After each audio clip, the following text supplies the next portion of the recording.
Mga kaibigan, handa na ba kayong marinig ang isang kwentong magpapakilabot sa inyo? Isang lumang bahay sa Quezon City ang naging saksi sa mga kakaibang pangyayari na unti-unting sumisira sa isang pamilya.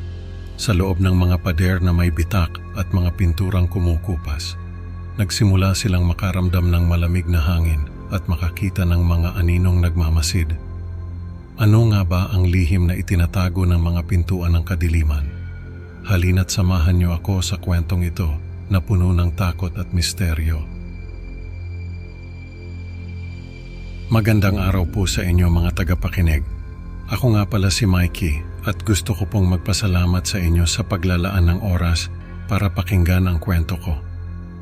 Nakatira kami sa isang lumang bahay sa Quezon City. Lumipat kami dito noong bata pa ako dahil sa bagong trabaho ni Papa Raul. Kasama ko sa bahay ang kapatid kong si Hana at si Mama Cecilia. Sa simula, masaya at puno ng buhay ang bahay namin, pero unti-unti itong nagbago habang lumilipas ang mga taon. Sa isang tahimik na kalye ng Quezon City, nakatayo ang lumang bahay ng pamilya namin. Ang mga pader nito ay may mga bitak at ang pintura ay kumukupas na, tila ba nagkukwento ng mga taon ng kalungkutan at pagkabigo. Tuwing bumibisita ako, napapansin ko ang unti-unting pagbagsak ng kalusugan ni Mama Cecilia. Ang kanyang mga mata ay nagiging malalim at tila lagi siyang pagod. Parang may mabigat na pasaning hindi niya maalis. "Mikey anak, kumain ka na ba?"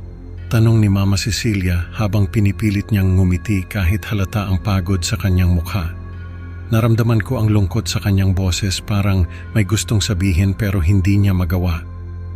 "Opo ma," sagot ko, pilit na ngumiti rin.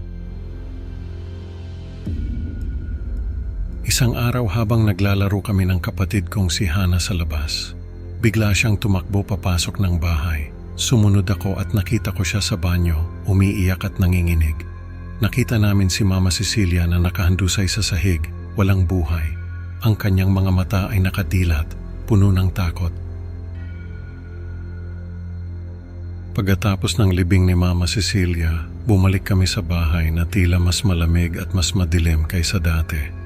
Ang mga lumang pintuan ay tila nagmamasid sa amin, lalo na ang pintuan ng banyo na may sirang kandado. Habang naglilinis ako ng kwarto ni Mama, napansin ko ang isang lumang larawan sa ilalim ng kanyang kama. Ito ay larawan ng aming bahay noong bagong lipat pa lamang kami.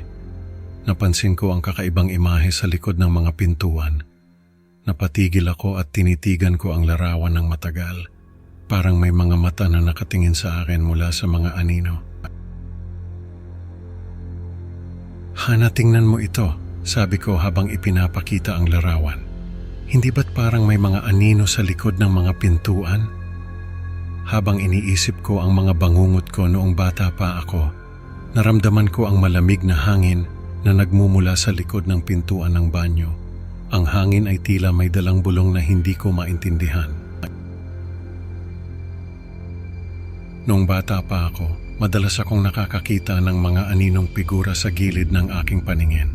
Sinasabi ni Mama na mga anghel sila, pero ramdam ko na sila'y masama. Minsan, naririnig ko silang nag-uusap sa dilim, mga bulong na hindi ko maintindihan pero ramdam ko ang takot. Isang gabi habang natutulog ako, narinig ko ang mga bulong ng mga anino. "Mikey, halika," sabi nila. Tumayo ako at lumapit sa pintuan ng banyo, pero bigla akong napahinto nang maramdaman ko ang malamig na hangin. "Mama, may mga anino sa kwarto ko," sabi ko habang umiiyak. Tinapik ni Mama ang aking ulo at sinabing, "Walang anino anak, mga anghel lang yan." Pero tuwing gabi, naririnig ko pa rin ang mga bulong. Ang mga figura ay nagiging mas malinaw at mas nakakatakot. Hindi ko na alam kung paano ko sila lalabanan. Isang gabi habang naglalakad ako papunta sa banyo, naramdaman ko ang malamig na kamay na humawak sa aking balikat. Tumakbo ako pabalik sa kwarto at nagdasal ng buong lakas. Nagdesisyon si Papa Raul na magwisik ng banal na tubig sa buong bahay. Ang amoy ng insenso ay kumalat sa buong bahay, pero ang mga pangitain ay hindi pa rin nawala. Isang gabi, dumating ang pari upang basbasan ang bahay. Palitan niyo ang mga pintuan, sabi niya. May masamang espiritu na nananahan dito. Papa, totoo ba ang sinasabi ng pari? Tanong ko. Oh anak, gagawin natin ang lahat para mapalayas ang mga demonyo, sagot ni Papa Raul. Pininturahan ni Papa ng puti ang mga pintuan, pero ang mga bangungot at pangitain ay nagpatuloy. Si Mama Cecilia ay nagsimulang makaranas ng insomnia at pabago-bagong mood. Raul, hindi lang ito basta pintuan, sabi ni Mama Cecilia. May mas malalim na dahilan kung bakit nandito ang mga anino.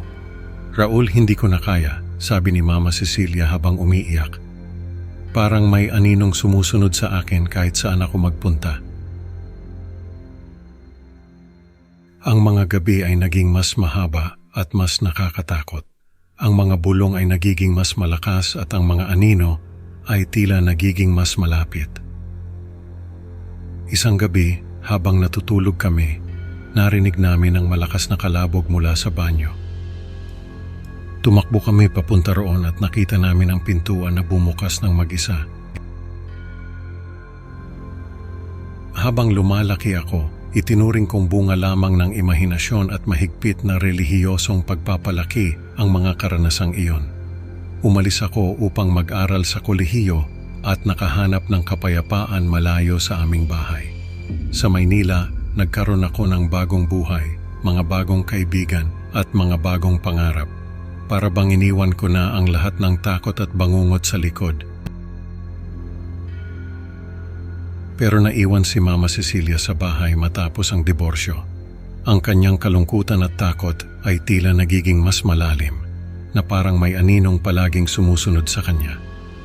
Mikey, bumalik ka na, sabi ni Mama sa telepono. Hindi ko na kaya mag-isa. Ramdam ko ang pighati sa boses niya pero hindi ko siya pinakinggan. Naging abala ako sa aking pag-aaral at sa bagong buhay ko sa Maynila. Nakalimutan ko na ang mga anino at ang mga pintuan. Isang araw natanggap ko ang balita na patay na si Mama. Bumalik ako sa aming bahay at naramdaman ko ang bigat ng kalungkutan at takot na iniwan niya. Pagbalik ko sa aming bahay, nakita ko ang aming komunidad na unti-unting bumabagsak. Ang mga kapitbahay ay tila takot at nag-iiwasan. Natutunan ko mula kay Hana at Papa Raul ang tungkol sa unti-unting pagkasira ng mental na kalagayan ni Mama Cecilia. Ang kanyang kalituhan ay tila nagiging mas malala sa paglipas ng panahon. Minsan, Mikey, nagigising siya sa gabi at sumisigaw na may mga anino sa kwarto. Kwento ni Hana, nangingilid ang luha. Hana, naaalala mo ba ang mga demonyo at pintuan? Tanong ko. Oo, pero parang imahinasyon lang natin yon, sagot niya habang tumatawa. Pero ramdam ko ang kaba sa kanyang boses. Inihayag ni Papa Raul na hindi kailanman pinalitan ng mga pintuan, kundi pininturahan lamang ng puti. Akala ko makakatulong yon, sabi niya, halatang nagsisisi. Naiwan akong nag-iisip tungkol sa tunay na kalikasan ng mga nakakatakot na karanasan sa aming tahanan. Ang mga demonyo at anino ba ay tunay na bahagi ng aming bahay o bunga lamang ng aming takot at imahinasyon? Sa huli, hindi ko na alam ang sagot. Mga kaibigan, ang kwento ay nagpapaalala na minsan, ang mga anino ng nakaraan ay hindi basta-basta nawawala. Salamat sa pakikinig. Huwag kalimutang mag-like at subscribe para sa mas marami pang kwentong katatakutan. Hanggang sa muli, at tandaan, baka ang mga anino sa inyong paligid ay hindi lang imahinasyon.